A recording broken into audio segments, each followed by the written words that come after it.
Mga kapatid, ngayong araw, May 7, 2025, ang simula ng Papal Conclave o ang paghalal sa susunod na Santo Papa. Pero, paano nga ba ang proseso nito? Kailangan ba ng COMELEC? Kailangan bang mangampanya at tadtarin ng tarpaulin ng buong mundo? Paangasan din ba ito ng budots tulad dito sa Pilipinas?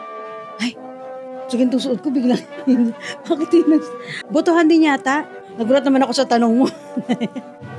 Dinadasalan. Pinagbubutuhan ng mga kardinal. Hindi ko alam, sir. Ang Santo Papa, bago magkaroon ng kasunod, dinadaan sa butuhan.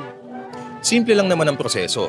Magtitipon-tipon ng College of Cardinals at mananatili sila sa loob ng Sistine Chapel. Walang komunikasyon sa outside world. Ikakandado sila roon dahil hango ang salitang conclave sa Latin na cum clave o with the key.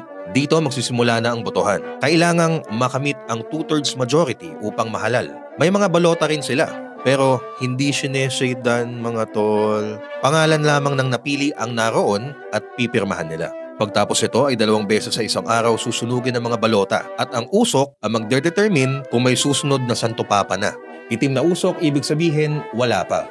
Puting usok, ibig sabihin meron na. Oh, di ba? Hindi na kailangan ng PPCRV. Pero, may petsa ba? Kung kailan natin malalaman na may nahalal na sila? Wala. Sa panahon natin ngayon, mga 2 hanggang 3 araw lang ito nagtatagal. Tulad ng ating dating Santo Papa na tumagal lamang ng 2 araw noong 2013. Ang pinakamabilis ay ang paghalal kay Pope Julius II noong 1503 dahil ilang oras lang ang itinagal nito. Samantala, ang pinakamatagal naman ay ang kay Pope Gregory X. Nagsimula ito noong November 1268 hanggang September 1271 o halos 3 taon.